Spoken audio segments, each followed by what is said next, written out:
Pemilu 2024 tinggal 1 bulan lagi. Segala persiapan, segala sosialisasi, segala hal yang berhubung dengan calon legislatif pasti sudah dilakukan oleh setiap caleg yang mencalonkan diri di tahun 2024 ini. Saat ini saya sudah bersama dengan seorang caleg dari salah satu partai besar di Indonesia. Pasti sudah tahu, itu yang dipimpin Pak Prabowo, Partai Gerakan Indonesia Raya, yaitu Partai Gerindra. Saat ini di studio kami sudah hadir seorang pria yang tinggi besar, yang gagah perkasa, yang akan menjadi caleg dari Partai Gerindra di Kabupaten Mimika, terutama di daerah pemilihan 4. Bagaimana ceritanya beliau menjadi seorang caleg? Mari kita ikuti perbincangan kami kali ini. Selamat siang, Pak Toris. Selamat siang, Pak Sianturi. Wah, kayaknya kita udah saling kenal ini ya. Jadi sudah langsung tahu nih. Apa kabar Pak Toris? Baik, Pak, baik. Puji Tuhan ya, sehat-sehat ya. Ya, jadi kami sudah mengamati nih. Ternyata Pak Toris ini sudah menjadi seorang caleg dari salah satu partai. Mungkin Bapak bisa jelaskan ya, kira-kira kenapa kok bisa menjadi seorang caleg gitu? Apa yang menjadi motivasi Pak Tarigan sehingga mencalonkan diri jadi seorang calon legislatif? Terima kasih Pak Sianturi. Pertama-tama dulu, lihat ke sana. Kalau ditanya motivasi, ya. Motivasi saya berhubungan dengan hobi. Hobi ya? Iya. Apa ini hobinya nih? Kok aneh ya? Jadi belakangan ini 2 tahun terakhir ini saya sudah bagaimana ya? Semacam hobi terjun ke dunia politik. Ya, jadi saya mulai kayak sudah menyukai begitu menyukai. Ya? Jadi saya mulai itu dari organisasi. Oke. Ya. Organisasi apa itu? Organisasi Pemuda Batak Bersatu. Ah, ini kayaknya ceritanya harus diceritakan dulu soal PBB ini. Bagaimana nih ceritanya bisa jadi seorang pemimpin PBB? Jadi latar belakangnya saya mau jadi ketua Pemuda Batak Bersatu PBB di Kabupaten Mimika. Ya. Itu waktu zaman COVID. Oh, masih COVID ya? Ya, masih COVID. Masih COVID. Jadi saya lihat viral di mana-mana bahwa Pemuda Batak Bersatu seluruh Indonesia ini bergerak cepat untuk penanganan COVID. Nah, jadi saya tertarik. Tertarik saya di marwahnya organisasi PBB, itu sosial. Sosial ya. Membantu, terutama dalam hal duka. Nah, jadi itu yang memotivasi saya dulu. Awalnya mau menjadi Ketua Pemuda Batak Bersatu. Ya, dan sampai sekarang. Sekarang. Apa-apa saja yang sudah dilakukan oleh Pak Toris sesudah menjabat sebagai Ketua PBB di Kabupaten Mimika? Kita sudah melakukan banyak hal dalam hal sosial. Sosial ya. Terutama dalam duka. Duka ya. Sudah pernah juga kita bantu seorang ibu dulu yang meninggal di sini tanpa keluarga. Ya, ya. Jadi sesuai dengan moto kita juga di organisasi, satu rasa satu jiwa. Satu rasa satu jiwa. Ya, itu yang saya gerakkan anggota kita semua, rekan-rekan Pemuda Batak Bersatu untuk selesaikan pemakamannya ibu yang meninggal itu. Sampai selesai. Sampai selesai. Itu tidak ada istilahnya di situ kita berpikir kita mau dapat apa, tidak. Betul. Tapi kita sosialnya. Murni sosialnya. Murni sosial ya. Nah, selain tenaga, material juga kita kasih, materi. Kita sumbang juga sembako apa jadi yang dibutuhkan ya waktu itu salah satu lah. Salah satu contoh gerakan kita Pemuda Batak Bersatu di Timika dari segi sosialnya. Segi sosialnya, ya. Mulai dari situ mungkin masyarakat bisa menilai bahwa kita ini tujuannya membuat satu organisasi itu kan untuk saling membantu. Betul. Saling membantu, saling meringankan beban antar kita sebagai umat manusia. Betul. Jadi di sini saya mau tekankan juga ke semua rekan juang Pemuda Batak Bersatu itu bukan hanya dalam dukanya. Betul. Bukan hanya dalam dukanya, dalam sukanya juga kita berkumpul. Tetap berkumpul. Tetap berkumpul. Bersatu ya. Bersatu. Jadi itu salah satu. Ada juga pernah kita bantu korban kebakaran di SP1, kita kasih sembako. Terutama masyarakat kita lah. Ini kesukuan orang Batak. Banyak yang kita sudah bantu, orang sakit, orang yang meninggal, itu tetap kita bantu secara materi. Nah, jadi sampai sekarang Pemuda Batak Bersatu itu kegiatannya nggak pernah terputus di Kabupaten Mimika. Betul. Jadi saya lihat organisasi ini kan berkaitan dengan politik juga. Politik juga, bisa juga berpolitik. Gitu bisa juga berpolitik. Jadi alangkah bagusnya saya berpikir, kenapa saya nggak kembangkan potensi yang ada untuk lebih tinggi. Lebih tinggi, ya. Nah, baru yang kedua, organisasi yang saya bawa ini kan bisa mendukung saya. Betul. Bisa mendukung saya untuk ke lebih tinggi. Betul. Jenjang lebih tingginya itu ya ke legislatif. Saya mencalonkan menjadi legislatif di Kabupaten Mimika itu karena atas dasar dukungan teman-teman masyarakat di daerah saya. Kabupaten Mimika. Saya mencalonkan menjadi anggota legislatif bukan karena keinginan yang menggebu-gebu, karena kelebihan saya dalam hal sesuatu itu tidak. Tapi ada dukungan, dukungan ajakan begitu. Ayolah gitu, bisa gitu ya. Ayolah, silakan Pak Tarigan, kita dukung penuh. Nah, kalau dari segi masyarakat saya sebagai orang Batak, oke lah 90% mendukung. Tapi hitung-hitungan saya kan nggak seperti itu. Betul. Saya kalau mencalonkan calon legislatif, saya nggak bisa mewakili hanya suku saya sendiri. Betul. Makanya saya juga beranjak ke suku lain. Jadi Nusantara. Nusantara ya. Begitu juga teman-teman lain juga sangat mendukung. Di luar kesukuan saya. Di luar kesukuan gitu ya.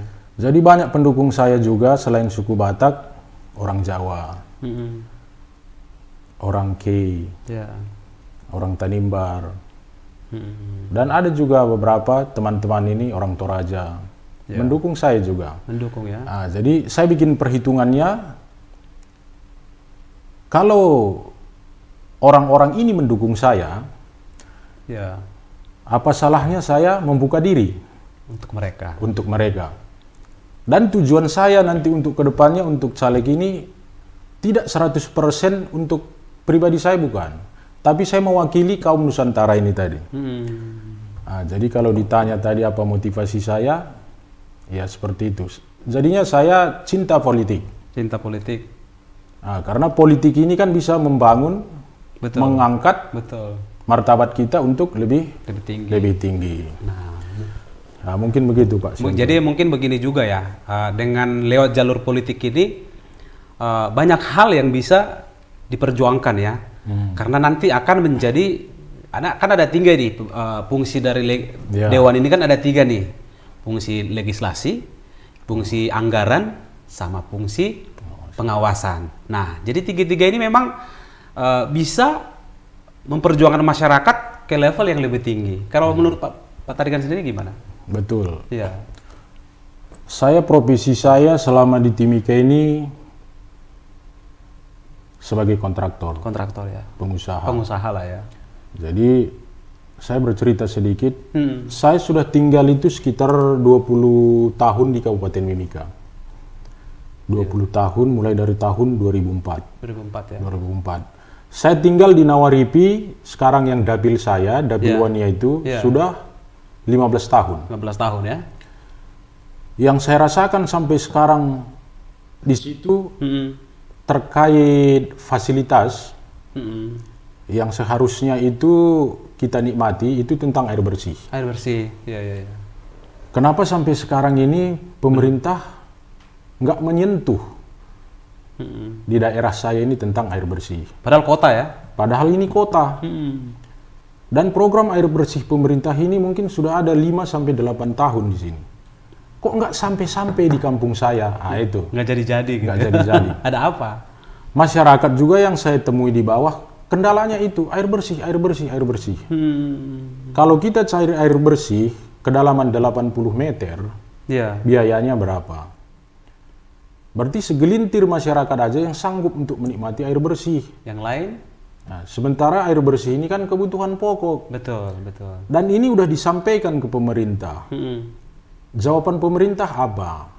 Apa katanya? Kan begitu. Ya. Belum, sabar. Sabar. Kalau saya sudah 20 tahun tinggal di lokasi saya nggak pernah menikmati, Ya. kapan lagi saya menikmati? Hanya satu hal saja, air bersih. Ya. Nah, kalau pemerintah serius, ini kan keluhan masyarakat. Kemana kita mau melapor? Jadi itu salah satu motivasi saya juga. Iya, iya, iya. Dan saya akan perjuangkan ini tentang air bersih di lingkungan saya, di dapil saya. Ini. Dapil 4 ya. Dapil 4. Siapa yang mengeluh air bersih ini, saya akan perjuangkan ini untuk bicara nanti ke atas. Di atas. Iya, kalau saya bisa menjadi salah satu menduduki kursi DPR, Yakin dong? saya yakin. Kalau masalah yakin. Harus yakin. Itu salah satu motivasi saya. Salah satu juga yang akan diperjuangkan, betul diperjuangkan. ya? Ya, ya. Baru yang kedua, ini tentang air bersih. Yang kedua, jalan. Jalan, betul. Ya. Selama 15 tahun, di lingkungan saya itu, jalan tailing saja nggak dibangun, Pak. Betul ya? Jalan tailing. Lokasi lain ada. Saya lihat latar belakangnya. Di lokasi lain kenapa bisa? Kok di lingkungan kami tidak? Apa dapil ini dulu 5 tahun yang lalu pemilihan nggak ada di sini perwakilannya untuk DPR kah? Kok bisa di lingkungan kami jalan tailing saja cuma 2 lorong gitu? 2 lorong, lorong-lorong yang lain itu nggak ada. Sementara lorong-lorong di distrik lain kok banyak. Mengkilat semua. Mengkilat. Betul, betul. Jadi itu, dari segi infrastruktur memang saya harus wakili masyarakat di distrik Waniang. Oke. Untuk lebih maju. Iya. Ini semakin menarik ya perbincangan kita dengan Pak Toris Tarigan yang ternyata sudah melihat hal-hal yang sangat urgen yang harus diperjuangkan di dalam masyarakat. Pak Tarigan, ini kan caleg ini sangat politik gitu ya, sangat politik, dan ini tidak terlepas dari yang namanya persaingan. Dan persaingan di dapilnya Bapak ini kan termasuk keras lah ya. Ada sekitar 43.000 lebih daftar pemilih tetapnya. Dan yang akan diperjuangkan adalah, yang diperebutkan adalah 7 kursi. Menurut pandangan Pak Tarigan, bagaimana melihat persaingan ini? Seperti apa gregetnya seorang Timotius Tarigan untuk ambil kursi ini satu? Kalau gregetnya, pertama dulu keyakinan. Betul, harus yakin. Ya. Kalau saya 100% saya duduk. Sebagai calon legislatif ini. Percaya diri yang luar biasa. Percaya diri. Karena semua yang kita lakukan pertama dulu percaya diri. Percaya diri. Kalau nggak percaya diri atau ragu-ragu lebih baik mundur. Betul.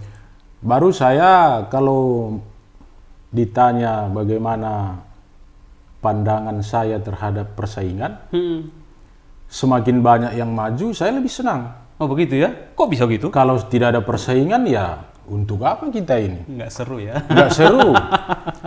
Betul, betul. Kalau bisa semua yakin. Yang 100 lebih caleg itu harus semua yakin. Ada 102 ini saingannya. Iya. Kedengar-dengar. Ya, kalau 102 ya mari kita bersaing secara sehat. Secara sehat, Iya. betul. Jangan gara-gara beda pilihan, ini untuk masyarakat juga, kita terpecah belah. Terpecah belah, jangan ya. Semua kita harus bersatu. Memang demokrasi yang harus kita junjung adalah harus demokrasi yang damai Demokrasi damai dan aman, kan begitu. Betul. Jadi harapan saya ya, saya yakin, caleg yang lain juga yakin, ya mari kita bertarung. Mari kita bertempur secara jantan gitu. Secara jantan. Kan begitu. Ya betul. Saya memang pendatang baru untuk politik ya. Politik ini. Ya. Tapi bukan berarti. Ya, bukan berarti juga saya kosong-kosong, kan begitu, Pak. Asik. Kosong-kosong gimana maksudnya nih? Ya, artinya begini. Saya maju ini kan sudah ada perhitungan. Betul, harus. Harus ada perhitungannya. Ya. Kalau kalah saya siap, apalagi menang. Itu dulu satu. Kalau kalah siap, apalagi menang. Mungkin bisa dijelaskan lebih lanjut ini. Artinya begini. Saya maju sebagai caleg ini artinya begini. Saya nggak, wah kalau nanti saya kalah, bagaimana ini? Kan begitu. Jadi apapun cara saya lakukan untuk menang. Untuk menang ya. Kan begitu. Segala daya upaya. Nah, kalau saya tidak, Jadi mental saya itu memang sudah mental petarung, Pak Sianturi. Dari dulu sudah mental petarung. Sudah petarung ya. Iya. Jadi saya senang sekali kalau berkompetisi. Nah, dan ketika nanti saya menang, saya bukan ini, tapi beginilah pertandingannya untuk caleg. Nggak seberapa rupanya, kan begitu akhirnya. Tak seberapanya nya. Tak seberapanya. Kalau orang Medan bilang kan begitu. Tak seberapanya nya katanya. Biasa-biasa saja. Iya. Iya. Tapi yang saya mau tekankan di sini ya, untuk caleg-caleg juga semua harus berpikir positif. Betul.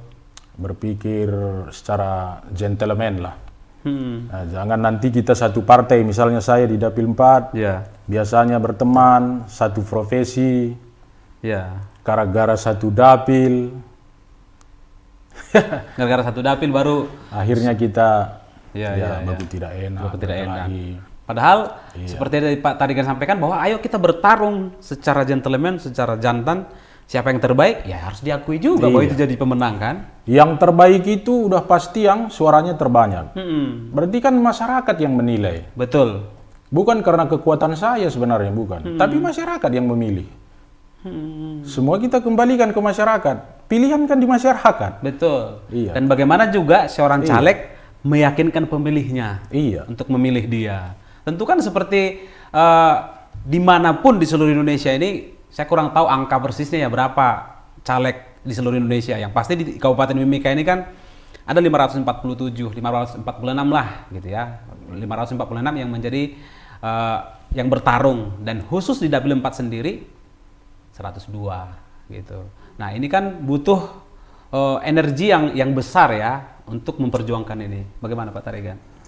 Memang kalau secara data seperti yang Pak bilang itu memang harus energi besar. Betul. Tapi saya yakin kalau saya sendiri untuk maju, lihat dari pergerakannya pendukung dan teman-teman, saya rasa tidak perlu energi besar Pak Sianturi. Jadi berapa ini? Berapa persen energi? Berapa persen ini dibutuhkan? Kalau saya, energi saya ya sekitar 70% lah. Ini 30 masih tersimpan ya? Ya, yang 30 itu nantilah. Nanti gitu. Nggak 100% loh pemirsa. Iya. Cuman 70 katanya. Ini kayaknya perlu diperjuangkan nih orang-orang begini. Percaya dirinya luar biasa. Saudara juga harus percaya diri luar biasa. Nah, Pak Tarigan, ini kita masih lanjut nih sedikit lagi. Nah, terus dalam kehidupan bermasyarakat sendiri, katakanlah dari sisi sukuisme gitu ya, dari sisi kesukuan, kemudian juga dengan masyarakat Nusantara lainnya, selama ini pasti Pak Tarigan sudah bangun banyak hal ya, maksudnya sudah lakukan banyak hal. Mungkin bisa disampaikan apa-apa sih kegiatannya selama ini apa? Kalau kegiatan selama ini, kalau dari segi kesukuan, ya paling kan kita ikuti perkumpulan. Perkumpulan ya? Dari marga, dari kampung. Iya. Nah, jadi itu aja yang saya ikuti. Ikuti ya? Ya, jadi apa yang kumpulan biasa yang saya ikuti bisa saya bantu, ya saya bantu.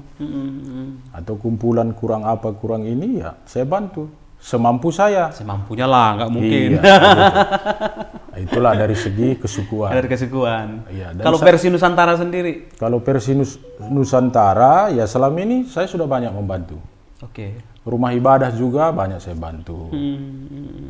Ya, dari segi organisasi-organisasi yang lain juga, ada bantuan untuk pembuatan sumur atau apa. Dari paguyuban lain, saya kolaborasi juga, ada membantu. Oh begitu ya? Ya, jadi hal itu yang memotivasi saya, dukungan orang itu.